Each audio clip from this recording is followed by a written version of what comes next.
पाली पहुंचे प्रदेश के कांग्रेस अध्यक्ष गोविंद सिंह डोटासरा एवं प्रतिपक्ष के नेता टीकाराम जूली ने आज कार्यकर्ताओं से रूबरू हुए। सर्किट हाउस में कार्यकर्ताओं की समस्याएं सुनी। मीडिया को संबोधित करते हुए प्रदेश कांग्रेस अध्यक्ष ने बताया कि प्रदेश में पर्ची की सरकार है, जो दिल्ली से आदेश मिलता है वही मुख्यमंत्री करते हैं। युवाओं को रोजगार नहीं मिल रहा, किसानों के साथ धोखा हो रहा है, महिलाएं सुरक्षित नहीं है। स्वयं प्रदेश के भाजपा अध्यक्ष मदन राठौर महिलाओं के खिलाफ अभद्र टिप्पणियां कर रहे हैं। यह कैसी सरकार है? सरकार ने सत्ता में आने से पूर्व जो घोषणा पत्र, जो वादे किए, उन पर गौर नहीं कर रही, उन पर ध्यान नहीं दे रही, विधानसभा में विपक्ष को बोलते नहीं दे रही, माइक छीने जा रहे हैं, विपक्ष की बातों को दबाया जा रहा है, संविधान के नियमों की अवहेलना की जा रही है। ये कैसी सरकार है? प्रदेश की जनता सब देख रही है। आने वाले समय में इसका जवाब जनता देगी। प्रदेश में अंग्रेजी माध्यम विद्यालय जो कांग्रेस सरकार की देन थी, उन्हें बंद किया जा रहा है। युवाओं को रोजगार नहीं मिल रहा। इस भाजपा सरकार को जो निर्देश दिल्ली से मिलता है वही मुख्यमंत्री करते हैं। जालोर निजी यात्रा करने को निकले प्रदेश कांग्रेस अध्यक्ष गोविंद सिंह डोटासरा एवं टीकाराम जूली पाली सर्किट हाउस में रुके, जहां कार्यकर्ताओं से रूबरू हुए। इस मौके पर पूर्व सांसद बद्रीराम जाखड़, कांग्रेस अध्यक्ष अजीज दर्द एवं कांग्रेस के वरिष्ठ पदाधिकारी भी मौजूद रहे। ये बिजली नहीं दे पाए थे और बाजरा खरीद की बात कर रहे थे। संकल्प पत्र में भी लिखा था बाजरा नहीं खरीदा, मूंगफली खरीदी, उसमें जम के भ्रष्टाचार हुआ, किसान रोता रहा, कोई पूछने वाला नहीं मिला यहाँ पर, और कोई जन सुनवाई कोई करने वाला नहीं है, कोई सुनने वाला नहीं है। ब्यूरोक्रेसी पूरी तरीके से हावी है। मंत्री की चलती नहीं है, मुख्यमंत्री की चलती नहीं है। मुख्यमंत्री केवल वही बोल सकता है जो दिल्ली से पर्ची आए, इसके अलावा कुछ नहीं बोल सकता। आप बताओ, टीकाराम जूली जी के मुद्दे के ऊपर उन्होंने क्या बोला कि ये गलत है? कभी कोई एक्शन की बात की? 5 दिन तक राजस्थान की विधानसभा में गतिरोध रहा। क्या मुख्यमंत्री जी ने एक शब्द बोला उसके लिए 5 दिन तक देखते रहे? ऐसा नहीं होता है। वो मुखिया है इस प्रदेश के, हम सबके मुख्यमंत्री हैं, तो हर व्यक्ति की जो पीड़ा है उसको समझ करके उनको काम करना पड़ेगा।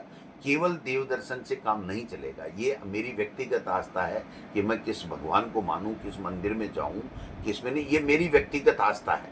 लेकिन मैं अगर 1.5 साल से एक काम करूं नहीं, एक नौकरी दूं नहीं, एक किसान को आंसू पूछूं नहीं, मातृशक्ति को, बच्चियों को पढ़ाने के लिए मैं कोई काम करूं नहीं, इंग्लिश मीडियम स्कूलें बंद कर रहे हैं, 800 कामों की समीक्षा कर रहे थे, क्या हुआ साहब?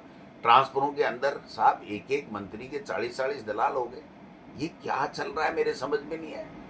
जो मर्जी है, जो कहे मैं 50 में करा दूं, वो कह रहा मैं 70 में करा दूं, वो कह रहा मैं लाख में करा दूं, वो कह रहा मैं ऐसा करा दूं। ये हमने तो पहली बार तांडव नृत्य और इतना भ्रष्टाचार का आलम देखा है। इसलिए ये सरकार जीरो है। और मदन जी राठौड़ जैसे प्रदेश अध्यक्ष हो गए इस बीजेपी के, ये जो महिलाओं के प्रति अपमानजनक टिप्पणी कर रहे हैं, इतनी निंदनीय टिप्पणी कर रहे हैं और माफी भी नहीं मांग रहे हैं, तो उस सरकार के बारे में क्या लोगों में ओपिनियन? बिल्कुल हम तो आ रहे हैं, पूरा लोगों में इतना आक्रोश है कि भाई ये सरकार बनाई थी और सर्कस बन गया।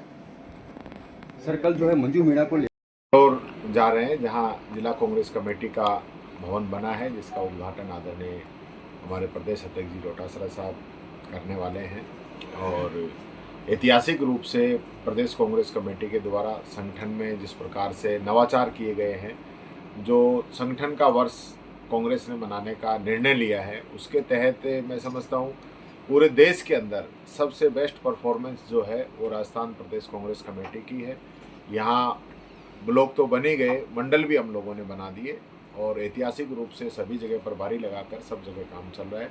नए जिलों का भी गठन हुआ है, वहाँ पे बहुत ही जल्दी नए जिला अध्यक्ष भी घोषित किए जाएंगे। तो एक पूरा जो सिस्टम है उसको ओवरऑल करने का काम किया है, जिसमें जो कार्यकर्ता काम करने वाले हैं उनको मौका मिल रहा है, जो काम नहीं कर रहे हैं, सिर्फ पद लेके बैठे हैं, उनकी छुट्टी भी कर रहे हैं।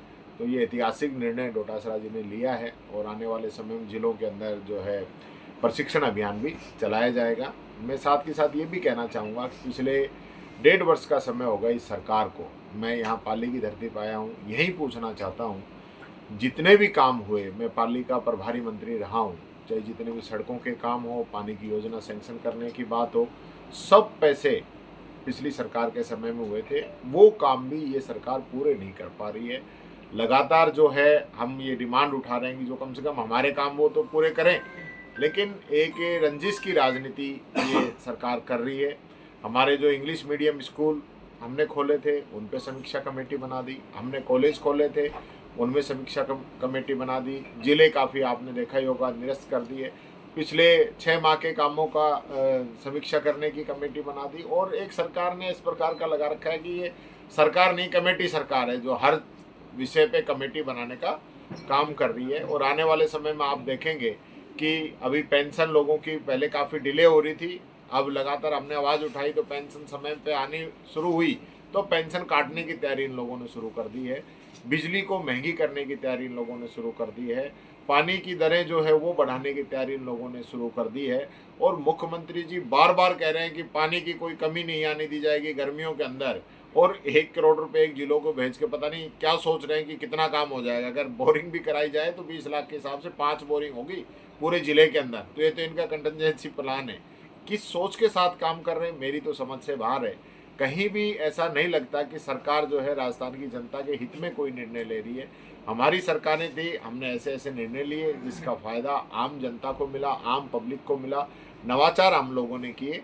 लेकिन आज ये सिर्फ बड़बोले बयान देने के अलावा इस सरकार के पास कुछ नहीं है। यहाँ के प्रदेश अध्यक्ष कहते हैं कि हमारी जो महिला बैठी है ये एक्सपोर्ट क्वालिटी की है। ये इनकी मानसिकता है। लोकल से लेकर ग्लोबल तक की खबरों के लिए देखते रहिए सच्ची रिपोर्ट।